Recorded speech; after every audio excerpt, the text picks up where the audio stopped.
जय हिंद स्टूडेंट। आज मैं आपको from trade to territory the company establishes power ये पाठ कराने जा रही हूँ। व्यापार से साम्राज्य तक कंपनी की जो सत्ता थी वो कैसे स्थापित होती है।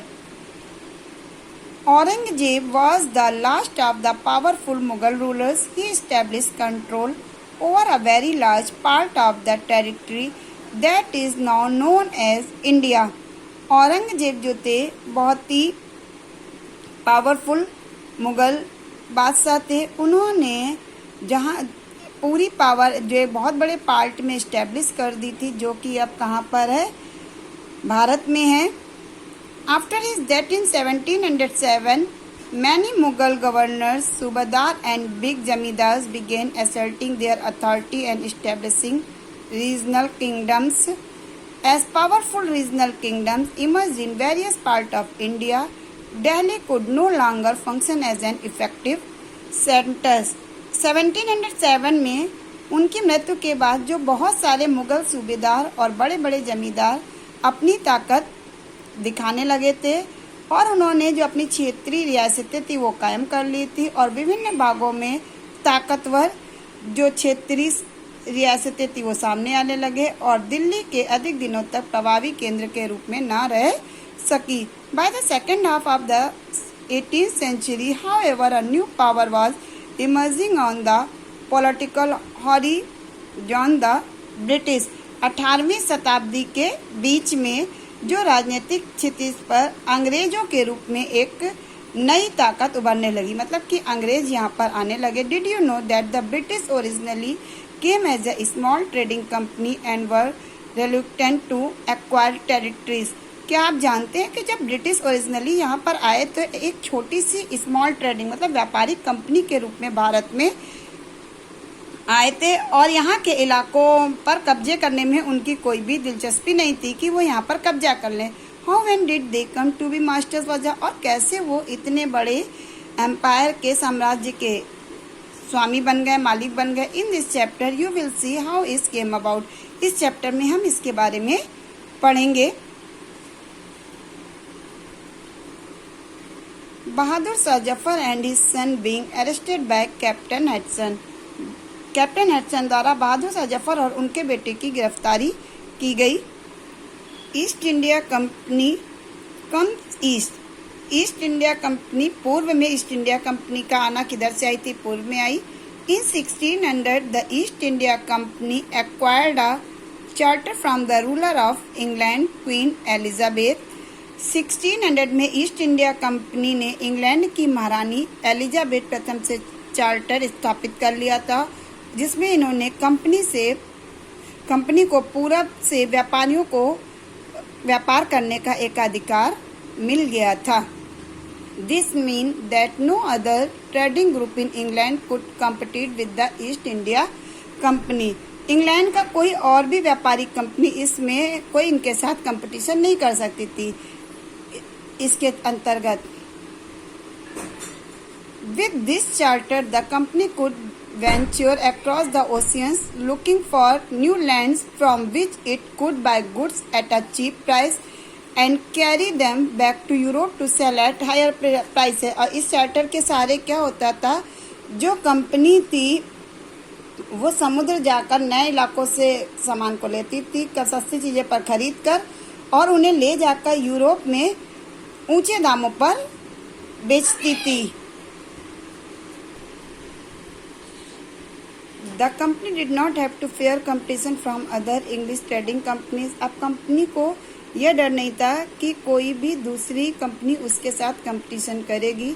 Mercantile trading companies in those days made profit primarily by excluding competition so that they could buy cheap and sell dear। अब ये क्या होता था, जो वो वाणिज्यिक कंपनियां थी वो क्या करती थी, प्रतिस्पर्धा से बचकर मुनाफा कमा लेती थी और अगर कोई प्रतिस्पर्धा ना हो तो वे सस्ती चीज़ों को खरीद कर उन्हें ज़्यादा कीमत पर बेच सकती थी। The royal charter good however could not prevent other European powers from entering the eastern market। अब जो ये सारे दस्तावेज थे वो दूसरी यूरोपीय ताकतों को पूरब के बाजारों में आने से नहीं रोक सकते थे। By the time The first English ships sailed down the west coast of Africa.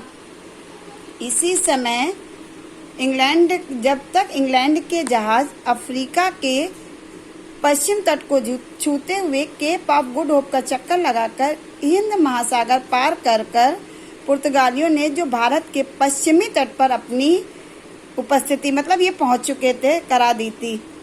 और वे कहाँ पर उसके बाद वे स्टेब्लिश हो गए थे cape of the Portuguese had already establish their presence in the western coast of India and their देश पहुंच गए थे और उन्होंने जो अपना ठिकाना बनाया था वो कहाँ पर बनाया था, गोवा में।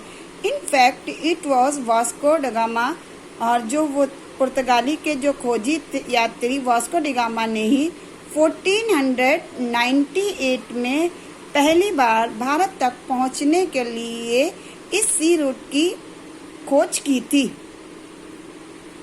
By the early 17th century, the Dutch too were exploring the possibilities of trade in the Indian Ocean. Soon the French traders arrived on the scene. उसके बाद 17वीं शताब्दी की शुरुआत तक डच भी हिंद महासागर में व्यापार के लिए कि यहाँ से व्यापार कर लिया जाए, उसके बाद फ्रेंच ट्रेडर्स भी यहाँ पर पहुँच गए थे। The problem was that all the companies were interested in buying the same thing. अब प्रॉब्लम क्या हो रही थी कि जो सभी कंपनियां थी वो एक जैसी ही चीजें खरीदना चाहती थी। The fine quality of cotton and silk produced in India had a big market in Europe. जो यहाँ का अच्छी क्वालिटी का कॉटन होता था, जो सिल्क होता था, वो भारत से बहुत बड़ी मात्रा में यूरोप व्यापार के लिए जाता था। Pepper, cloves, cardamom, cinnamon too were in great demand. यहाँ की काली मिर्च, लौंग, इलायची, दाल चीनी, इसकी भी बहुत ज़्यादा डिमांड थी। Competition amongst the European companies inevitably pushed up the prices at these goods could be purchase. अब जब क्या हो गया, जो यूरोपीय कंपनियों के बीच जो कंपटीशन होने लगा, इससे इन चीज़ों की कीमतें बढ़ने लगी and this reduce the profit, और प्रॉफिट कम होने लगा that could be earn. The only way the trading companies could flourish was by eliminating reveal competitors. इसके बाद इन जो कंपनियाँ थी, ये जो कंपनियाँ थी फलने फूलने का इनका यही एक रास्ता था, वे अपनी कंपनियों को खत्म कर दें। The urge of secure market therefore led to battle between the trading companies through the 17th and 18th century. They regularly sank each other's ships. 17वीं और 18वीं शताब्दी में जब भी मौका मिलता, जो ये कंपनी थी एक दूसरे को, इनमें इतना कंपटीशन हो गया था कि वे एक दूसरे के जहाज़ों को डुबो देते थी और रास्ते में एंड प्रिवेंटेड रिवल शिप्स से रुकावट रोक देती थी फ्रॉम मूविंग विद सप्लाई, जिससे कि उनकी सप्लाई आगे। Trade was carried on with arms and trading posts were protected through fortification. जो ये व्यापार था वो किससे चल रहा था, हथियारों की मदद से चल रहा था, और जो व्यापारिक चौकियों को किलेबंदियों के जरिए उनको सुरक्षित रखा जा रहा था। This effort to fortly settlement and carry on profitable trade and also tried to intense conflict with local rulers, और जो इनकी अपनी बस्तियों को किलेबंदी करने और व्यापार में मुनाफा करने के लिए इन कोशिशों के कारण जो वहाँ के लोकल रूलर्स थे, धीमे धीमे उनमें क्या होने लगा, टकराव होने लगा। The company therefore found it difficult to separate it from politics. अब कंपनी ने क्या, इस प्रकार कंपनी ने व्यापार और राजनीति को एक दूसरे से अलग रखने में मुश्किल हो रहा था। अब क्या हुआ, East India Company begins trade in Bengal. East India Company ने ट्रेड कहाँ से करना स्टार्ट किया था, बंगाल से व्यापार करना। The first English factory was set up at the bank of river Hooghly in 1651। पहली जो फैक्ट्री थी, इंग्लिश फैक्ट्री थी, 1651 में हुगली नदी के किनारे सेटअप हुई थी। This was the base from which the company traders known at the time age factor. जो उस समय व्यापारियों को के काम जो चलते थे और उनको क्या कहा जाता था, फैक्टर्स कहा जाता था। The factory at a warehouse where goods for export for store, और फैक्ट्री में एक वेयर हाउस बना होता था जहाँ पे जो सामानों का निर्यात किया जाता था उनको स्टोर करके रखा जाता था। And it had offices were company official set, और जो उनके ऑफिसेज होते थे वहाँ पर जो कंपनी के ऑफिसर्स थे वो बैठते थे। As trade expanded the company pursued merchants and traded to come and settle near the factory. अब जैसे जैसे व्यापार बढ़ा, एक्सपेंडेड मीन्स व्यापार बढ़ा, कंपनी ने क्या किया, जो व्यापारी थे, जो मर्चेंट्स थे, उनको क्या ऑफर दिया कि यहीं पर आओ और यहीं पर फैक्ट्री के आसपास सेट हो जाओ, यहीं रहने लगो। By 1696 it began building a fort around the settlement. 1696 में कंपनी ने इसी जहाँ पे ये रहते थे एक किला बनाना शुरू कर दिया। 2 years later it bribed Mughal officer into giving the company zamindari rights over 3 villages. इसके बाद 2 साल बाद जो मुगल ऑफिसर्स थे उनको रिश्वत देकर कंपनी ने क्या किया, 3 गांवों की जमींदारी को खरीद लिया। One of these was Kolkata. उसी में ही एक जो गांव था उसका नाम था कोलकाता, जो कि बाद में बना कैलकाटा, और आज जिसे हम किस नाम से जानते हैं, which Kolkata as it is known today, जिसे अब हम कोलकाता नाम से जानते हैं। It also pursued the Mughal emperor Aurangzeb issue a farman granting the company the right to trade duty free. उसी समय जो यहाँ पे कंपनी के जो मुगल सम्राट थे, कंपनी ने उनको क्या किया, कंपनी ने जो मुगल सम्राट औरंगजेब थे उनको इस बात के लिए तैयार कर लिया कि वह कंपनी को बिना ड्यूटी दिए हुए मतलब कि बिना कर दिए हुए, टैक्स दिए हुए व्यापार करने का दे। और मुगल अंपायर ने क्या किया था, औरंगजेब ने ये फरमान जारी कर दिया कि कंपनी बिना शुल्क दिए हुए व्यापार कर सकती है। The company tried continuously to press for more concessions and manipulate existing privileges.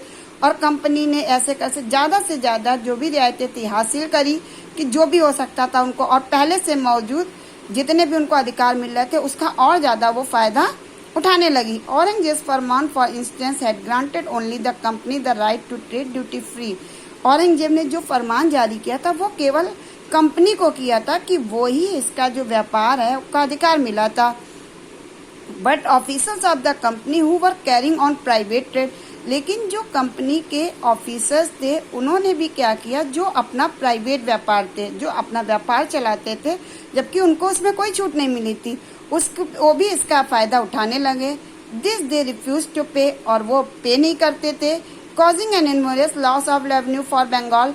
अब बंगाल को बहुत ज्यादा लॉस हो रहा था, उनको कोई भी कर नहीं मिल रहा था। How could the Nawab of Bengal Murshid Quli Khan not protest. अब जब उनको बंगाल को कोई भी कर नहीं मिल रहा तो बंगाल के जो नवाब थे वो थे मुर्शिद कुली खान, उन्होंने क्या किया, इसका विरोध करना शुरू कर दिया। The link of second part is in descriptions. Thank you.